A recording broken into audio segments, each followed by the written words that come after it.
Desde el momento en que puse un pie en la casa de mi tía Clara, sentí que algo no estaba bien.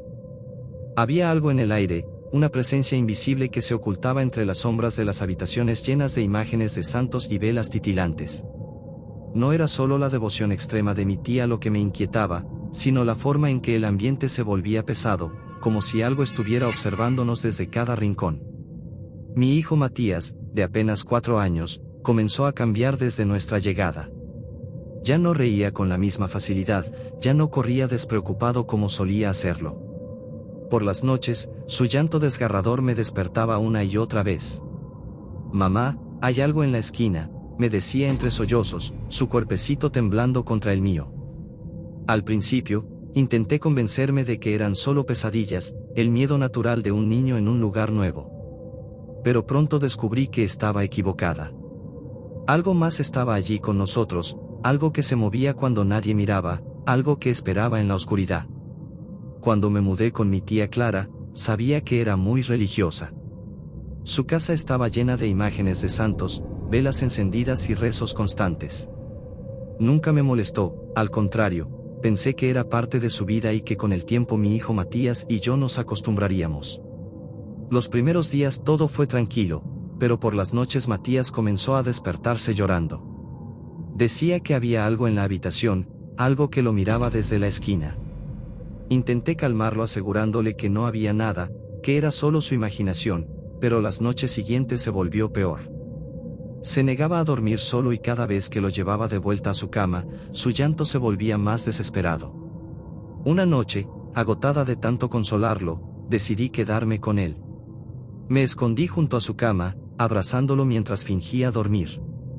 Quise ver con mis propios ojos que lo atormentaba. El silencio se volvió insoportable. Solo se escuchaba la respiración entrecortada de Matías. Y entonces lo vi. La figura de un santo en la repisa del cuarto se movió. Al principio creí que era mi imaginación, pero no. Dio un pequeño paso hacia adelante. Sentí el corazón en la garganta. Me quedé inmóvil, incapaz de creer lo que mis ojos veían. La figura avanzó otro paso. No hacía ruido alguno, pero su sombra se proyectaba en la pared de una forma antinatural, alargándose como si quisiera alcanzarnos. Matías se aferró a mi brazo con fuerza, su cuerpecito temblaba.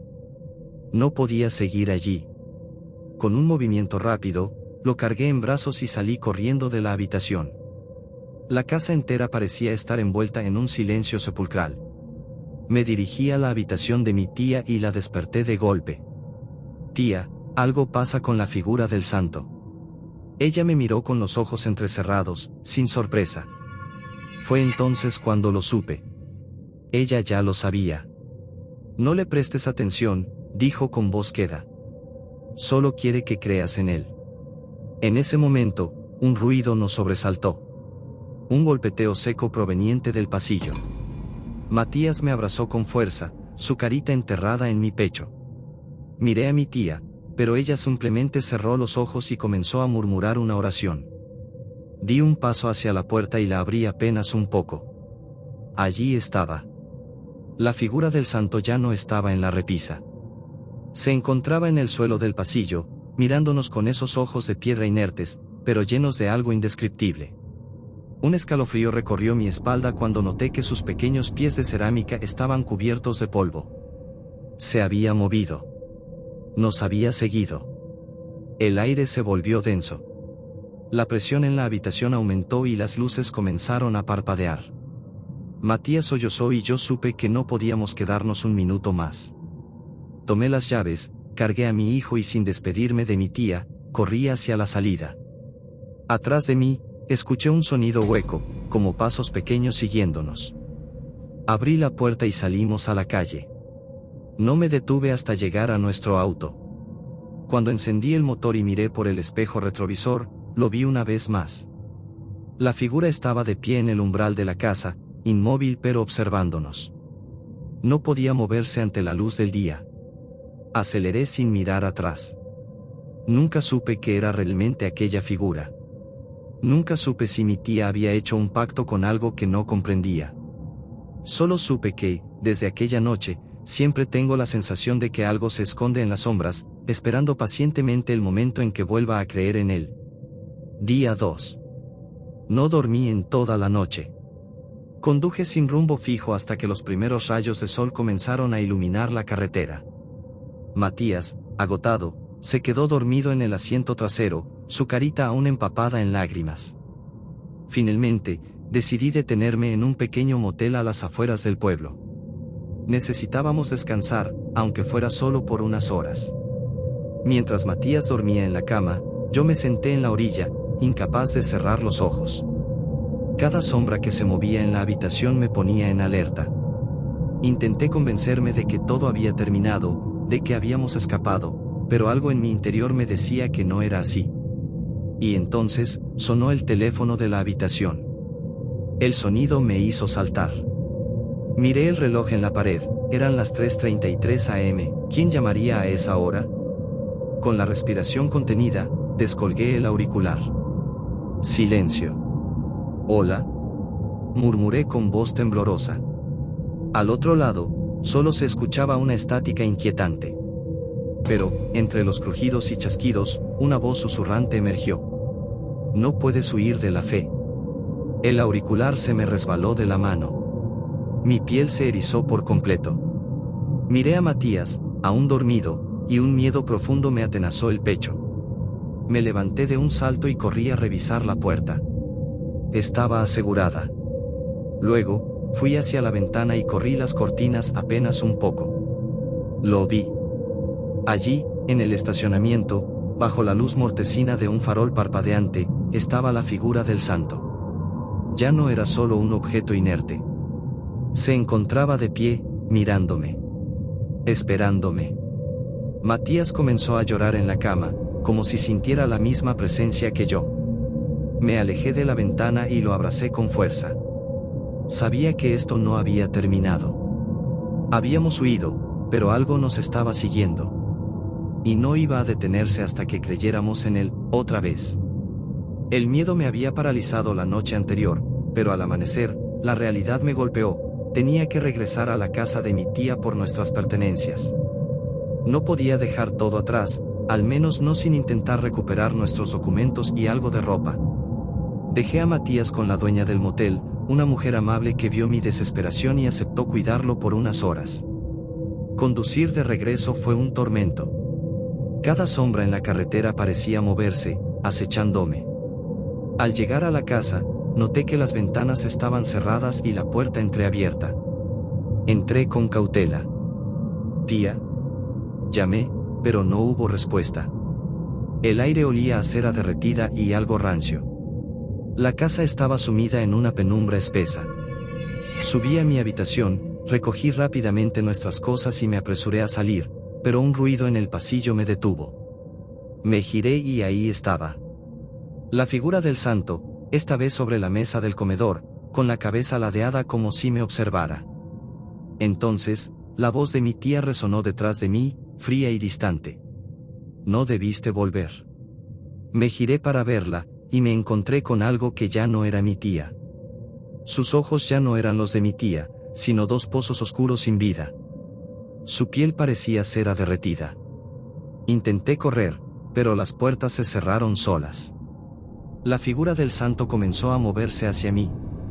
Con el pánico latiendo en mis venas, grité con todas mis fuerzas. La luz del día entró por una rendija y, por un segundo, la figura se detuvo. Aproveché ese momento para correr. Logré abrir la puerta y huí sin mirar atrás. La figura estaba de pie en el umbral de la casa, inmóvil pero observándonos. No podía moverse ante la luz del día. Aceleré sin mirar atrás. Nunca supe qué era realmente aquella figura. Nunca supe si mi tía había hecho un pacto con algo que no comprendía. Solo supe que, desde aquella noche, siempre tengo la sensación de que algo se esconde en las sombras, esperando pacientemente el momento en que vuelva a creer en él. Me había convencido de que podía huir, de que si me alejaba lo suficiente, todo terminaría. Pero estaba equivocada. Aquella noche, el aire en la habitación del motel se volvió irrespirable. Matías dormía a mi lado, y yo, agotada, intenté cerrar los ojos por unos minutos. Pero entonces sentí una presencia. Abrí los ojos de golpe y allí estaba, en la esquina de la habitación, la figura del santo, de pie, mirándonos en la penumbra. Mi cuerpo se paralizó. Quise gritar, pero no pude. Sus ojos de piedra brillaban con un resplandor antinatural. Lentamente, comenzó a avanzar. 1, 2, 3 pasos. Matías despertó gritando. Su pequeño cuerpo convulsionaba de terror. En ese momento, todas las luces del motel explotaron, dejando la habitación sumida en una oscuridad total.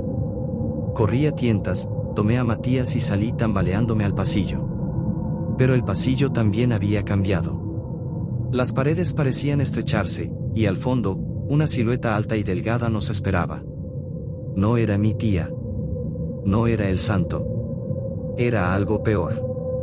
Una voz gutural emergió de la silueta. No puedes escapar.